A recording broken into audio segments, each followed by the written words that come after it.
Hello, welcome back for another video. In this one, we're going to take a look at my Analogue Pocket Collection. I decided to buy another Analogue Pocket. Excuse me.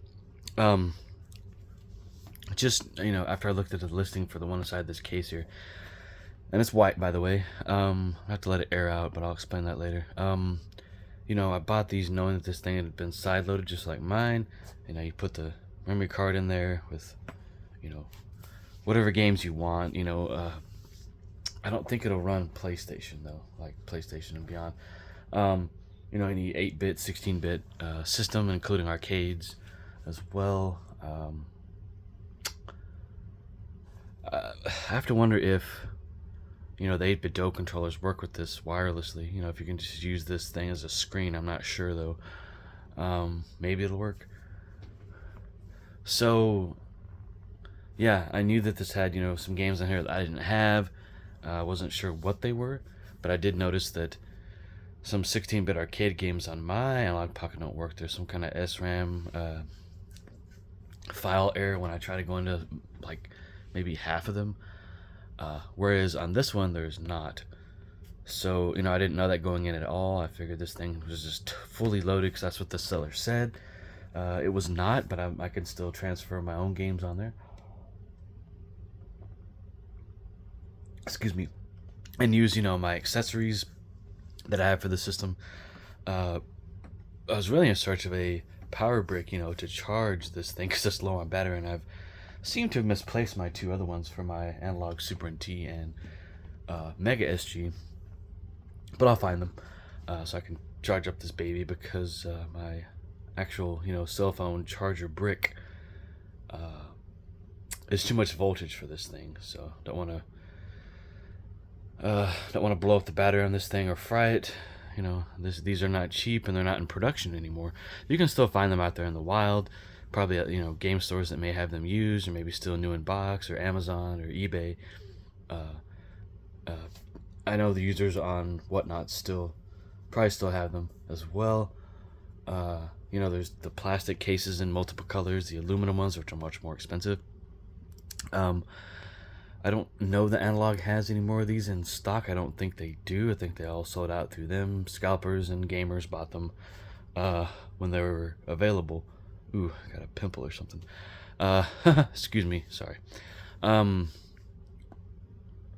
It's itching. So yeah, this is powered by FPGA.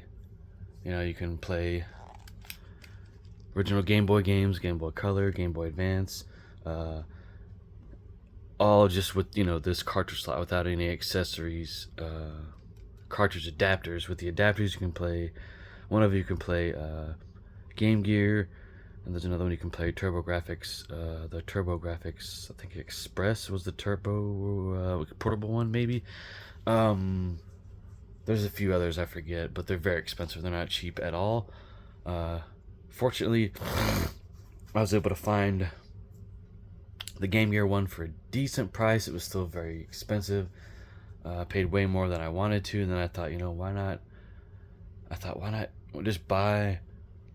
I could, for the price I paid for that, if I had paid $10 or $20 more, I could have bought all the cartridge adapters, but I didn't want them, didn't need them, and you can play Game Gear games, all the different games systems I mentioned, the handhelds. Playing them through emulation on here without the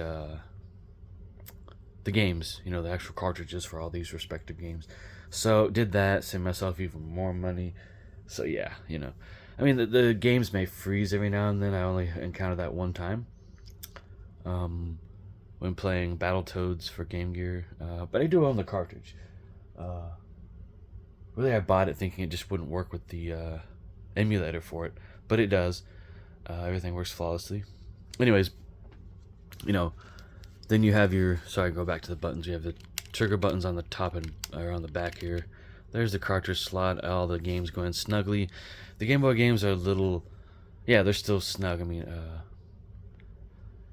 I want to say they seem loose, but they're not. I mean, I don't try and tug on them or move them back and forth in there because you don't want to damage the contacts inside there. But yeah, this is a great system. It feels great in the hands. Yes, mine's a little scratched, but because I've used it a lot, mainly to play Super Nintendo games and Game Boy games.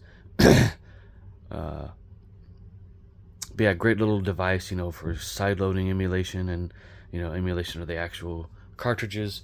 Plays them just like they, something like this should. It feels like a premium product in your hand. It's weighted, it's heavy, kind of heavy.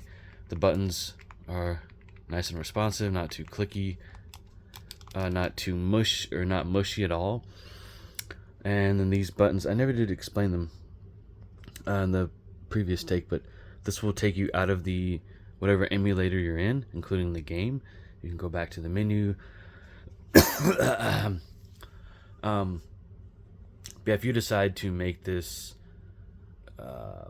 just a emulation device to play the game side-loaded and the cartridges, you unfortunately have to give up the being able to save on cartridge. Now, I don't know if this has been addressed in an update, an unofficial firmware update, but hopefully it has been. That's very unfortunate, because I do have saves on here from my original games. There's some scratches from the games, I guess. But yeah, solid piece of technology here, great stuff. Different companies make the screen protectors for these. They're good, last a while. I just used the screen protector that came on it from Analogue, and that lasted about almost 2 years until it came off. Anyways, moving onward, we'll show the white Analogue Pocket here. Oops, I didn't know this thing had 2 zippers. Yeah, I got this off eBay. Came in this really nifty... Sorry. We are knocking things all over the place here. I'll move that further out of the frame. Sorry. There's the white edition. This is not... No, this is not a screen protector, but the screen is just in magnificent shape. It's barely been used. I don't even think the person used... Well, maybe they did use cartridges on here. I don't see any scratches, though, from it at all. And the pins here look unused. Nice and shiny. Buttons stand out more on this as opposed to the black, in my opinion. And it came with an SD card. What did he put in here? Giga... Oh, Micro Center. I guess those are good. I don't know. I never bought anything from Micro Center, but I've heard a lot of things about them. I used to go to this place called Computer World over, the next couple towns over or whatever. I gotta say, their return policy was horrible. They're not around anymore, but that's partly why. Basically, if you buy anything from them, they really didn't have a return policy. If something was wrong, they wouldn't give you your money back. You have to go up there and really raise hell for them to do it. It was absolutely, absolutely ridiculous. And I did see retro games there, PlayStation games and stuff. Maybe NES, maybe some Super Nintendo. It was quite some time ago when I went over there, probably 14 years ago. And I'm so glad I didn't buy those, because if something had been wrong with them, and they had a PlayStation 1, the PlayStation Slim as well. And, it was all pretty decently priced back then, according, based on what the prices are now. But, yeah, and they didn't allow, even when they were closed or about to close, they didn't want anyone parking in their parking lot whatsoever. It was ridiculous. If you, in other words, well, I'm sorry, let me back up. In other words, if you were not a customer there, and there was a check cashing place just in the same, shopping center, just kind of off to the side, and if the check cashing place parking lot was full, you could not park in their lot, even though it was, just footsteps away from this check cashing place parking lot, and it wasn't hurting their business. Anyways, a tow truck driver would be there. And he came over and raised hell one time when I was doing that. I was doing it for a friend. I was just helping out a friend cash his, check from work. Or get a loan or whatever. It was check cashing place and loan center. Here comes the tow driver, drives by slowly, yelling, get the hell out of here, So I said, okay, you know. Me and my friend had just came out of the place, or I was gonna go in with him. So, get back in my truck that I had at the time, and get in. But in order to get to the check cashing parking lot, we had to go kind of closer to this Computer World building, which is kind of on the side of the building. Anyways, tow driver's sitting his fat ass, in his truck on the side of the building near a dumpster. So I drive by him and flip him off, and yell, "Hey!" He didn't. He looked at me for a second and then went back to whatever he was doing. I think he was reading newspaper or something. Can you imagine that? Someone reading the newspaper. But this is back in like 2006, 2007. Yeah.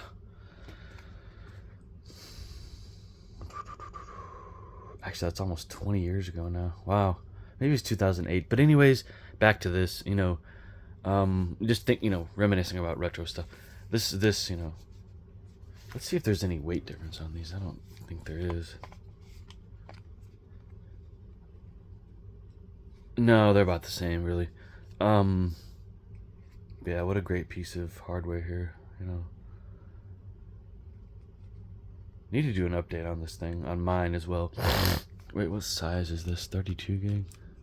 I think it was 32. 128 gig, huh? Nice. So this thing will hold a lot. When thinking about that, let's take a look at mine that I had bought. Uh-oh, I can't get it out. I don't have enough nail here. Here we go. Oh, okay, I just have 32 gig. Yeah, so these things, you can play just a lot of cool games, and unfortunately no save ability on these, but just hours upon hours of fun. Battery life on these are excellent too. I can make them last, I'll play in spurts, so I can't really tell you how long it'll last. For me, several plays of a retro game. Not all day, but yeah, just lots of fun. And the screen on this is just great. I wish I could show it, but this camera won't really do it justice. I'd actually have to switch over to 4K at like 60 frames, so can't really do it in this video. I'll try to show some footage later on. I'm about to go on a vacation, so I don't really have time for that. I need to continue packing and basically prep my house for all that. But yeah, very nice premium product, Analogue 3D still is not out yet. I think it's due to come out possibly later this year or early 2026 now. There's been 3 delays on it so far, unfortunately. It's a real shame that it's happened. I nearly really pondered getting a refund on this thing. It's $300. And there's a price hike that I heard about that they're gonna charge supposedly charge us customers that already paid, which I think is BS. But yeah, I would say pick one of these up if you're still into your old Game Boy games and 16-bit arcade games, Game Gear games. Don't ask me how to sideload this thing. You have to figure that out on your own. Google's your friend, remember. We can buy a bunch of retro games at your local retro game store, eBay, whatnot, Amazon, other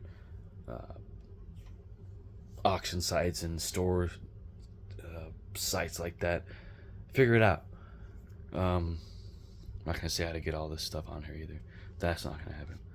But yeah, this is the thing of beauty. Great. You have your power button, which looks like it might glow in the dark. You just hold it, volume up and down. I like the fact that I don't have a slider for that, because it's so easy to change the volume on the 3DS, and even the Switch. It's easy to just turn it up or turn it down on the 3DS. But you got the Analogue logo there, cartridge slot, some stuff engraved in there. It's just designed in USA and UK and made in China. Analog. 5-volt, 2 amp. So I've got to find a 5-volt, 2 amp charger. This thing has 80% right now.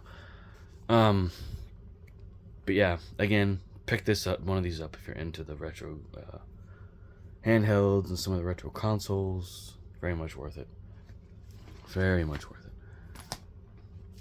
So that is my Analogue Pocket Collection. I'm not going to buy any more of these because I barely even used this one at times. So there you go. Thank you much for watching, commenting, and subscribing.